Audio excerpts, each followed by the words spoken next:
Olá, tudo bem? Neste novo vídeo vamos falar sobre o tema a relação sujeito-objeto como metodologia de pesquisa. A forma como proceder numa pesquisa no que tange a relação sujeito e objeto é, em geral, uma das principais dúvidas entre iniciantes no campo da pesquisa quanto à sua metodologia, isto é, o pesquisador deve ou não intervir sobre o que está pesquisando. É possível trilhar caminhos que nos distanciem do objeto pesquisado? Há caminhos intermediários?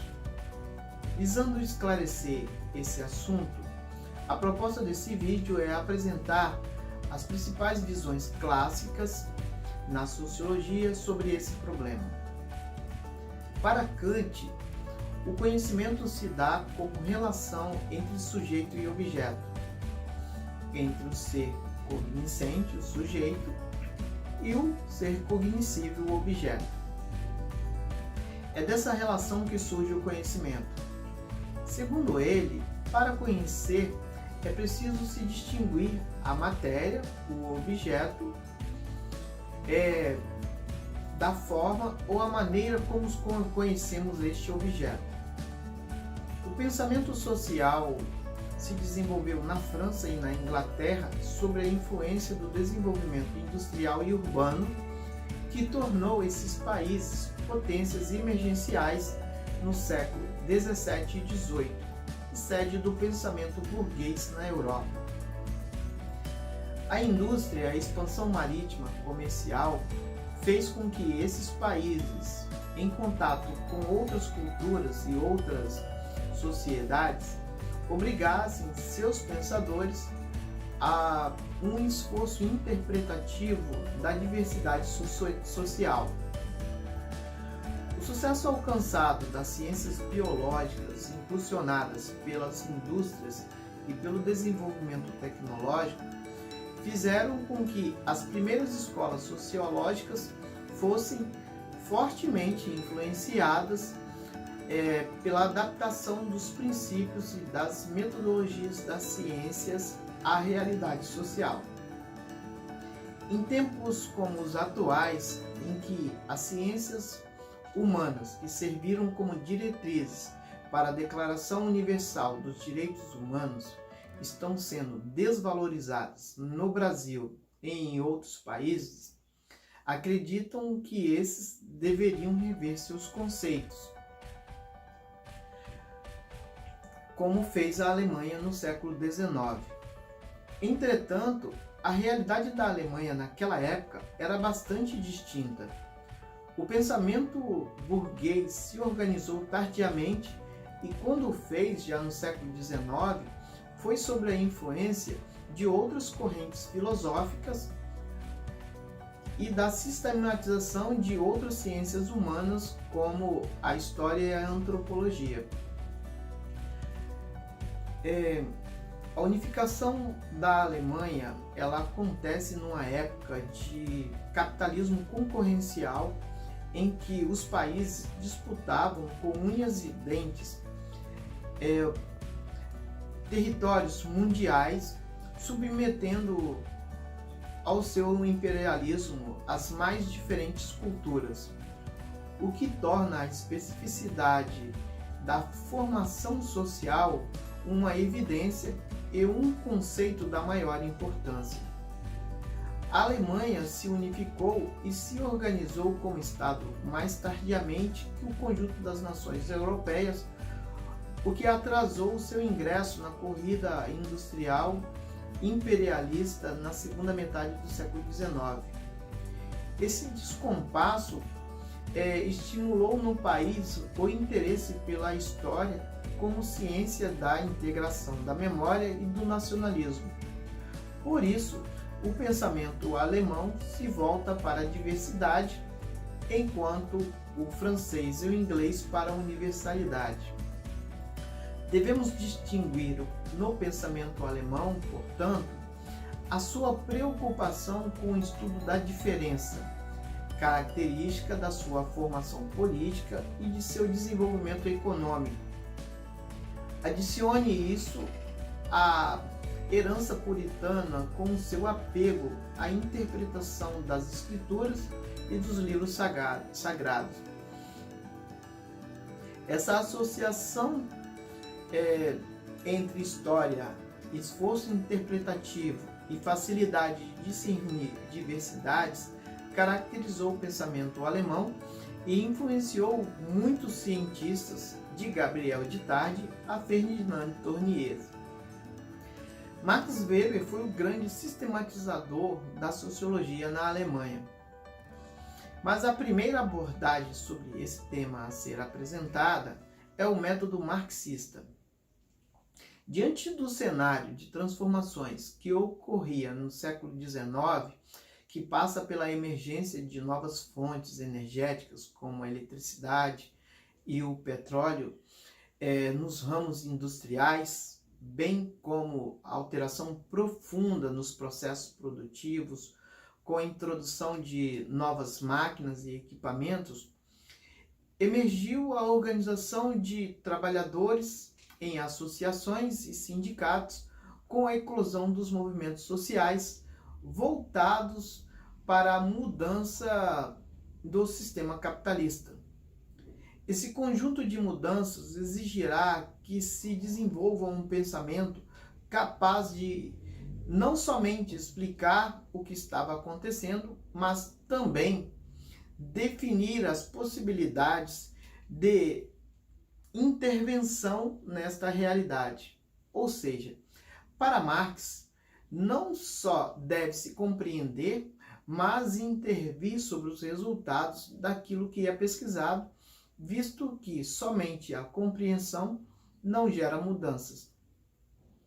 A tradição socialista, nascida da luta dos trabalhadores em vários momentos, tem como expressão intelectual o maior pensador alemão, Karl Marx, que viveu entre 1813 a 1865, e seu conterrâneo Friedrich Engels, que viveu entre 1825 a 1895.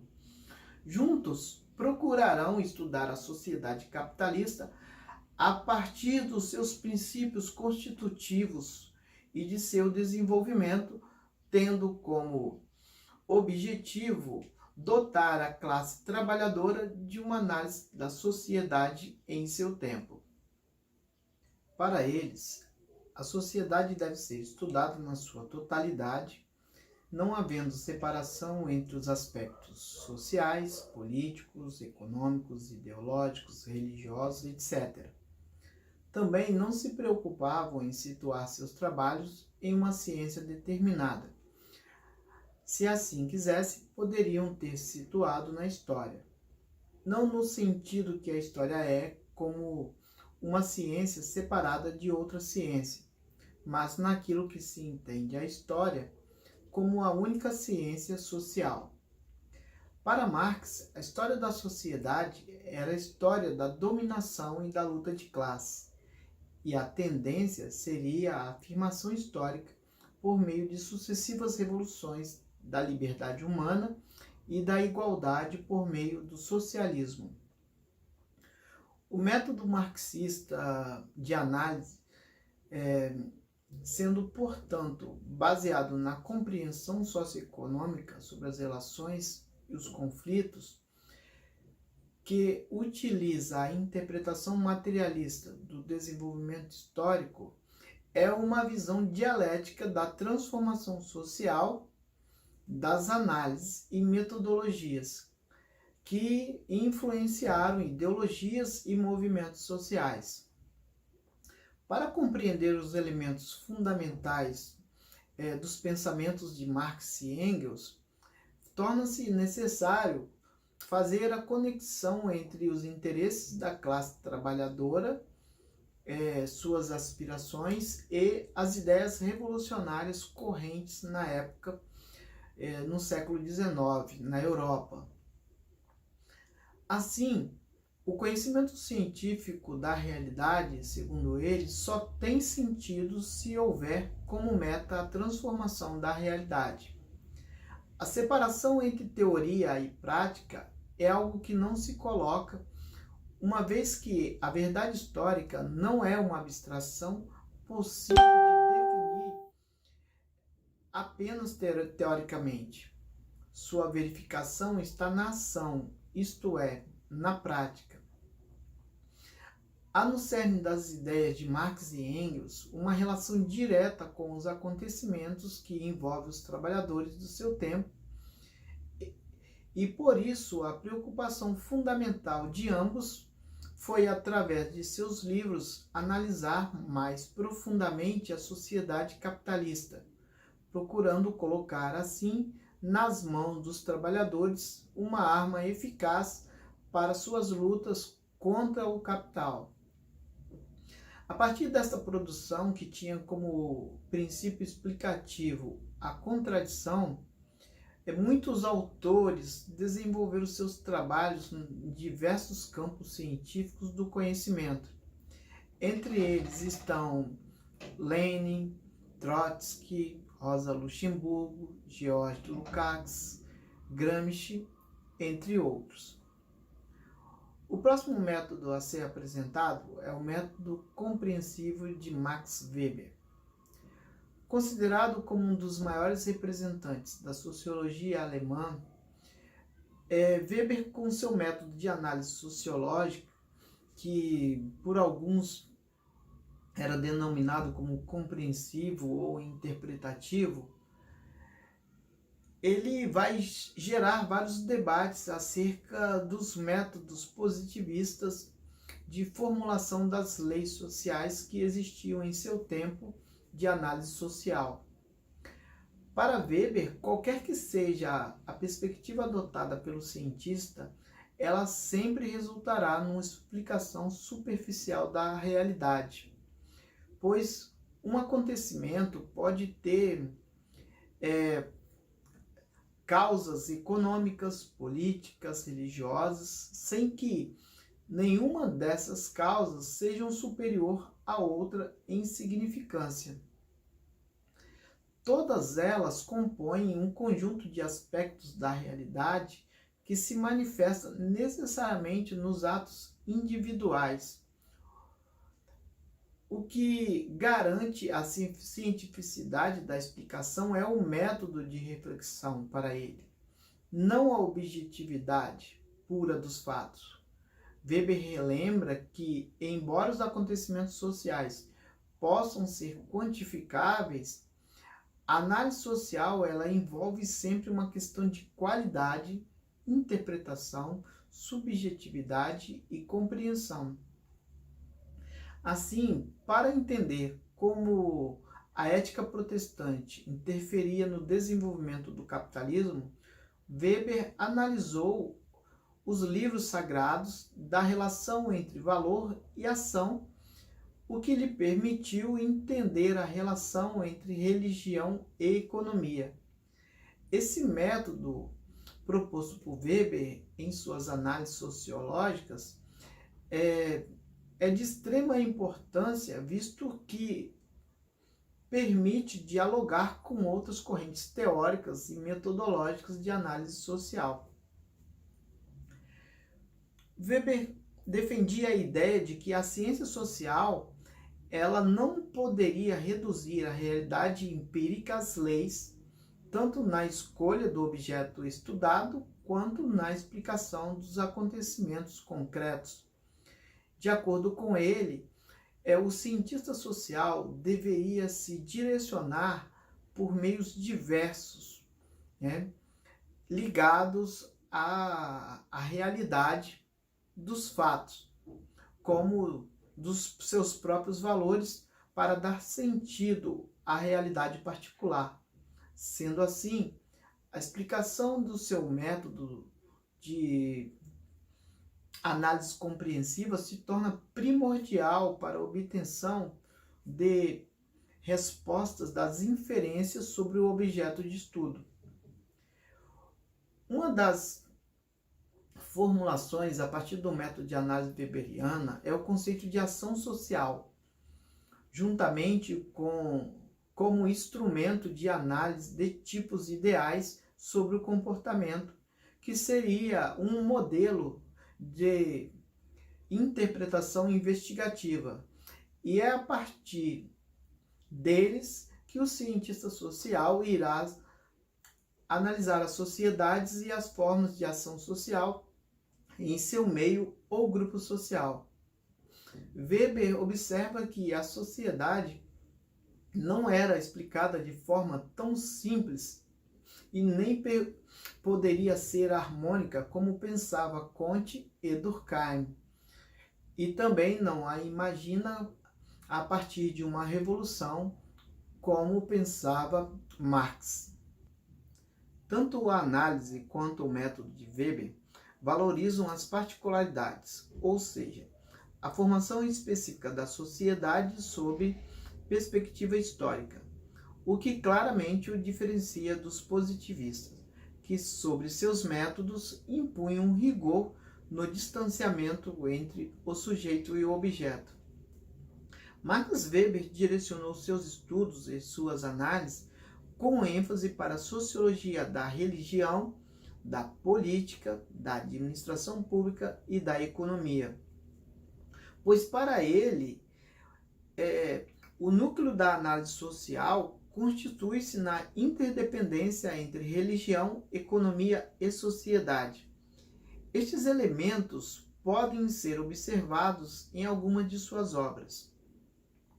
A concepção de uma sociologia abrangente parte do princípio do conceito de conduta social a partir da investigação do comportamento subjetivo que vincula o indivíduo aos seus atos. A investigação, independentemente de qualquer premissa, seria baseada nos interesses e nos juízos subjetivos do ser humano, ou seja, a ação social, compreendida para ele como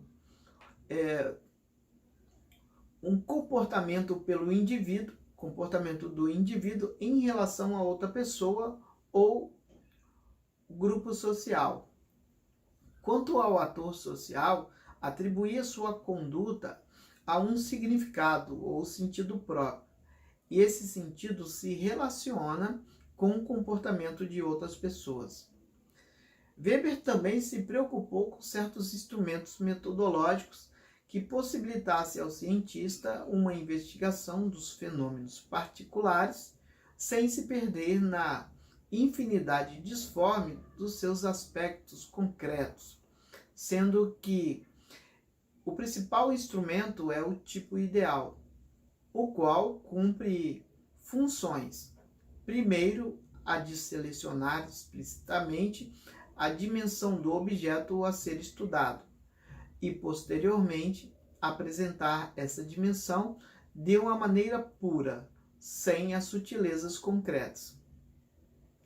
Tendo em vista tudo isso que já foi dito, acreditamos que estes elementos legitimam a sociologia weberiana como compreensiva, isto é, Weber não acreditava que seja possível que o sujeito se desvincule de seus valores e crenças sobre o objeto pesquisado, visto que ele mesmo também é parte do próprio objeto, assim como não acreditava em mudanças abruptas na sociedade.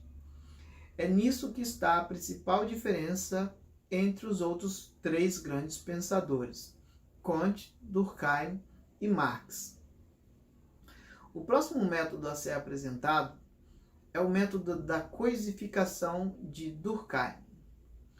Durkheim desenvolveu sua obra num período de grande crise na França. A derrota franco-prussiana e assim como o aniquilamento da Comuna de Paris em 1870 a 71 havia deixado marcas profundas na sociedade francesa, o que exigia uma reformulação de toda a estrutura. Por outro lado, nesse período, a miséria e o desemprego estavam lado a lado com o progresso tecnológico e a elevação da produção industrial, que fortaleceram a criação de organizações e associações e sindicatos dos trabalhadores. Para Durkheim, a sociologia tinha por finalidade não somente explicar a sociedade, como também propor soluções para a vida social. Segundo ele, a sociedade, como todo organismo, apresenta estados que podem ser considerados normais ou patológicos, isto é, saudáveis ou doentios. Durkheim considera um fato social como normal quando se encontra generalizado pela sociedade, ou quando se desempenha alguma função importante para sua adaptação ou sua evolução. Assim, por exemplo, afirma que o crime é normal não apenas por ser encontrado em qualquer sociedade ou em qualquer tempo, mas também por representar um fato que integra as pessoas em torno de determinados valores. Punindo o criminoso, os membros de uma coletividade reforçam seus princípios, reformulando-os. O crime tem, portanto, uma importância e função social. Entretanto, para compreender o método durkheimiano, é importante mapear alguns pontos fundamentais de seu pensamento, cuja base assenta-se em alguns pressupostos e noções fundamentais. Primeiro, os fatos sociais devem ser tratados como coisas. Segundo, a análise dos fatos sociais exige reflexão prévia e fuga de ideias preconcebidas. Terceiro, o conjunto das crenças, valores coletivos são a base da sociedade. Quarto, destaca o estudo da moral dos indivíduos. Quinto, a própria sociedade cria mecanismos internos que fazem com que os indivíduos obedeçam de uma forma ou de outras as regras estabelecidas. Sexto, as explicações para os fatos sociais devem ser baseadas na sociedade e não nos indivíduos. Sétimo, os estados psíquicos, na verdade, são consequências e não causa dos fenômenos sociais. Oitavo, o rigor metodológico de Durkheim impõe um distanciamento entre o objeto, visando gerar uma maior imparcialidade, visualizando a objetividade dos resultados. Afinal, o que é coisa para Durkheim? Para Durkheim, é coisa tudo aquilo que é dado e que se impõe à observação. Nem a existência da natureza humana, nem o sentido de progresso, como admitia Comte, por exemplo, fazia sentido dentro do método sociológico. Eles são apenas uma concepção do espírito. Durkheim, nesse sentido, é essencialmente objetivista, empirista e indutivista, ao contrário de Comte, o fundador da sociologia, que era considerado por ele como subjetivista e filósofo. Uma outra concepção importante no método sociológico de Durkheim é de que, para ele, o sociólogo, ao estudar os fatos sociais, deveria despir-se de todos os sentimentos, de toda pré-noção em relação ao objeto estudado e definir precisamente as coisas de que se trata o estudo que ele pretende explicar, tendo em vista que a sensação, base do método indutivo e empirista, pode ser subjetiva. Por isso, deve-se afastar todo dado sensível que corra o risco de ser demasiadamente pessoal ao pesquisador. Por fim, É possível vislumbrar sobre os métodos expostos que, diante da atual conjuntura, os três podem ser contemplados como novas experiências de estudos. Por exemplo, a emergência de governos conservadores e golpes de Estado na América Latina, levante de movimentos sociais e aumento da miséria nestes países seria um ótimo exercício metodológico para sua explicação pelo método durkheimiano. Por sua vez, o uso dos púlpitos nas igrejas como palanque político por lideranças religiosas no Brasil, a manipulação e a decadência moral pela contradição entre o que pregam e o que fazem ao entrarem na política, daria aos que apreciam o método weberiano uma ótima experiência como instrumento metodológico. Para concluir, o cenário pelo qual o capitalismo, em sua nova fase de avanço tecnológico, impõe não somente a ditadura do pensamento burguês, mas promete também acabar com a individualidade, na medida que supercomputadores podem servir como instrumentos ideológicos para identificar comportamentos sociais, preferências políticas, orientações sexuais e gostos de consumo, entre outras coisas, para fins diversos, inclusive perseguições políticas, manipulação de ideias. Está aí uma ótima oportunidade para uma análise marxista. Ficamos por aqui. Muito obrigado pela atenção e até a próxima.